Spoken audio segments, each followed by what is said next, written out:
कठुआ के ward number 10 के भीतर जो मर्डर मिस्ट्री हुई थी, जहां एक भाई की जान चले गई थी और दूसरा भाई ज़िंदगी और मौत के बीच संघर्ष कर रहा है। जीएमसी कठुआ से उसे शिफ्ट करके एम्स पहुंचाया गया है और एम्स में उसका इलाज चल रहा है। अब आपको बता दें कि 24 घंटे के भीतर पुलिस ने इस समय जो है मर्डर मिस्ट्री सॉल्व कर दी है और ये मर्डर करने वाला इन्हीं भाइयों का दोस्त था। एक लड़की के पीछे जो है कहासुनी हो जाती है और उसी कहासुनी के चलते विवाद इतना बढ़ जाता है कि क्रिकेट बैट से जो है वह मारा जाता है और उस बीच नकुल की जान चले जाती है। इस बीच आपको बता दें कि ये बताया जा रहा था कि वहाँ से नकुल का आईफोन जो था वह गायब था और ये गायब जो आईफोन हुआ था ये आरोपी ने ही अपने साथ में लिया था। पुलिस को जब ये जानकारी मिली थी, पुलिस मौके पर पहुंची थी, तमाम जांच उन्होंने की थी और उसके बाद एक एफआईआर दर्ज होती है, जिसका एफआईआर का नंबर 203/2026 है और सेक्शन जो लगे थे वो अंडर सेक्शन लगे थे 103, 109, 333, 115 और बीएनएस के तहत जो है ये तमाम सेक्शन जो है वो लगाए गए थे। इसके बाद दोनों जो भाई घायल हुए थे उन्हें जीएमसी पहुंचाया जाता है। जीएमसी में एक भाई को मृत घोषित किया जाता है, वहीं दूसरे का इलाज जो है वह चल रहा था और डॉक्टरों ने वहां पर नकुल को मृत घोषित कर दिया, जबकि नकुल के भाई का इलाज जो है अभी एम्स के भीतर जो है वह चल रहा है। 6th of May 2026, a report was received in police station Kathua through reliable sources stating that two brothers, namely Nakul Singh and Nikhil Singh, each of the age of 18 years and 16 years respectively, sons of late Balbir Singh and resident of ward number 10 Kathua, had allegedly been attacked with an intention to kill and were lying in a pool of blood at their residence in critical condition. Upon receipt of the information, FIR number 230/2026 was registered at police station Kathua under section 103, 109, 333, 115 subclause 2 of BNS and investigation was started. A police team comprising of SHO Kathua and DSP headquarters immediately reached the spot. Both injured brothers were shifted to GMC Kathua initially for treatment, where doctors declared Nakul Singh as brought dead, while Nikhil Singh was referred to AIIMS Vijaypur for advanced treatment. The body of Nakul Singh was shifted for post-mortem examination. On reaching the spot, the crime scene was secured and legal formalities were initiated. During inspection of the scene of crime, it was found that the iPhone belonging to deceased Nakul Singh was missing. FSL was called and relevant material evidence was seized and e-Sakshi proceedings were conducted as per law. During further course of investigation, several suspects were rounded up and questioned in detail. The ESU team of District Police Kathua did the CDR and technical analysis, which gave us an initial lead. Thereafter, during the sustained interrogation, suspect Parth Verma, alias Sumit, son of Somraj, resident of ward number 9 Kathua, admitted his involvement in the commission of crime. The missing iPhone of deceased Nakul Singh was also recovered on his disclosure in front of a magistrate, and FSL team was again called, which proceeded further as far as the forensics is concerned. During interrogation, accused Parth Verma disclosed that on 6th of May 2026 at around 10:40 am, he visited the house of Nakul Singh and made a phone call to Mohit alias Bobby from Nakul Singh's phone at about 11:35 am, and at approximately 12:40 pm an argument and physical scuffle reportedly broke out between Nakul Singh and Parth Verma over love interest involving a girl, which soon turned into a verbal and heated exchange and altercation, in which Parth Verma allegedly picked up a cricket bat lying in the room and struck Nakul Singh on the head, causing him to collapse. Meanwhile, Nikhil Singh, younger brother of Nakul Singh, returned home and entered the house. Fearing that he would be caught, the accused allegedly attacked Nikhil Singh multiple times on the head with the same cricket bat, causing him to fall unconscious.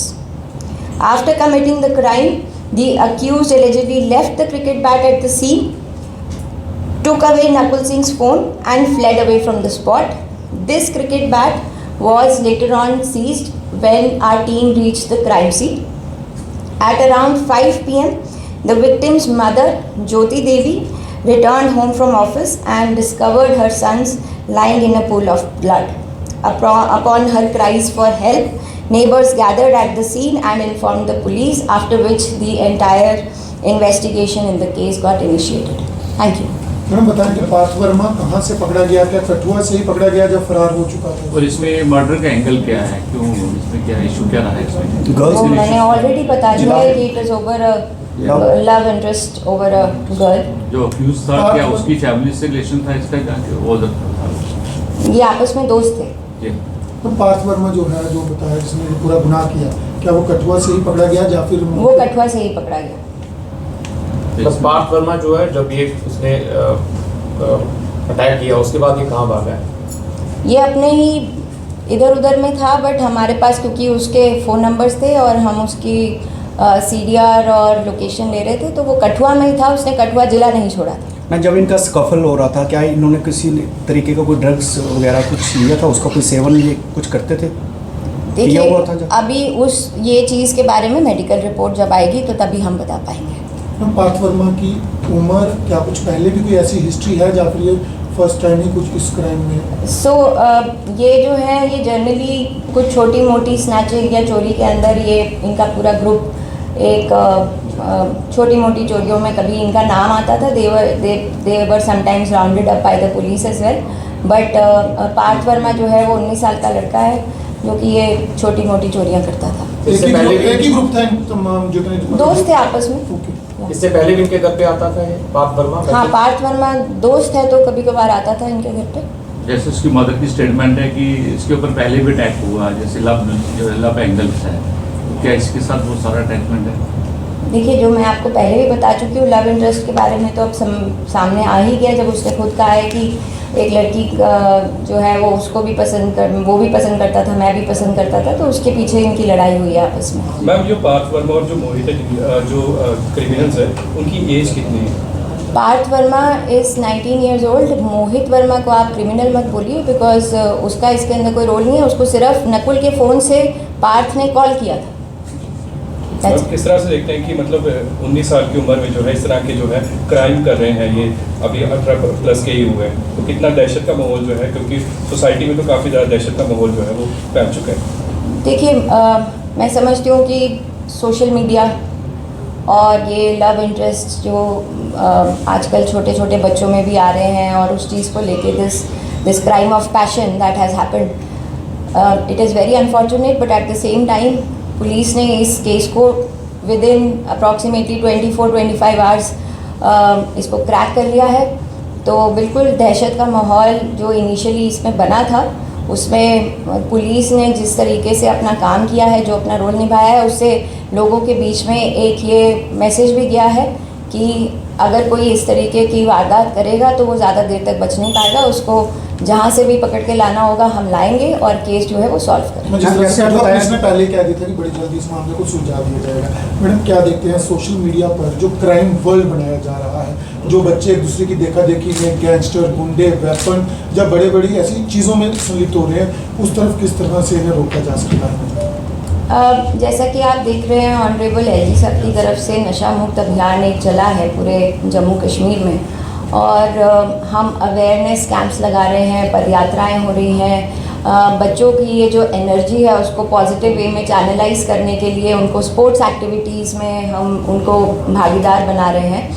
Schools, colleges में सभी teachers को, parents को parent teacher meeting में रोपन करके उनको समझा रहे हैं, ताकि जितना हो सके नशे के बारे में अवेयरनेस भी फैलाई जा सके और लोग बढ़ चढ़ के सामने आए, इन्फॉर्मेशन दें, और ये वाली चीज़ को हम जितना जल्दी हो सके अपनी सोसाइटी में ख़त्म कर सके. इसी तरीके की जो मुहिम है, जब सारी सोसाइटी एक जन भागीदारी होकर एक सब साथ में आएंगे, तो ये क्राइम जो है उसी तरीके से रोके जा सकते हैं, जिसमें नशा, चोरी, ये सारा कुछ एक साथ ही है. दूसरा जो है मैं ये कहूँगी कि पुलिस जो है वो अगर अपना रोल अच्छे से प्ले करती है और इस तरह की वारदातों को सॉल्व करके जल्द से जल्द जो भी अक्यूज्ड है उसको if we put them behind bars, तो ये भी एक मैसेज आता है सोसाइटी को कि इस तरीके की वारदात के लिए ज़ीरो टॉलरेंस है। मैम आपने जो बताया कि injured है, दोनों जो लड़के थे वो एक ही लड़की को मतलब कि उनके साथ फ्रेंडशिप थी, क्या लड़की तो ने तो नहीं कहीं उसको उकसाया? नहीं, ऐसा कुछ भी नहीं हुआ है। और लड़की का इसलिए हमने नाम भी डिटेक्ट करके रखा हुआ है जैसे कि आपने देखा, because the girl had no role to play in this. Ma'am जो इसका ब्रदर जो इंजर्ड है उसका फिजिकल स्टेटस अभी क्या है, क्या कंडीशन है उसकी, क्योंकि इज द प्राइम विटनेस है वहाँ पर आपके केस के लिए। अभी is not in a position to speak या कोई भी डिटेल दे पाए, अभी भी वो क्रिटिकल ही आईसीयू में है। वी आर होपिंग कि वो जल्द से जल्द ठीक हो जाए। तो इसमें जो आई विटनेस कौन बने, किस प्रकार इसको एस्टेब्लिशमेंट करेंगे, क्योंकि कोर्ट में बड़े टिपिकल्स होते हैं उसकी जो प्राइम लोकेशन पे जो अक्यूज को फाइनली उसको देखिए फाइंड आउट विटनेसेस कौन बनेंगे उसका नाम तो मैं मीडिया में दूंगी नहीं, ठीक है ना। तो जैसे भी इन्वेस्टिगेशन करेंगे उसके अंदर तो रहेंगे। I will not be disclosing the name of करेंगे। मैम,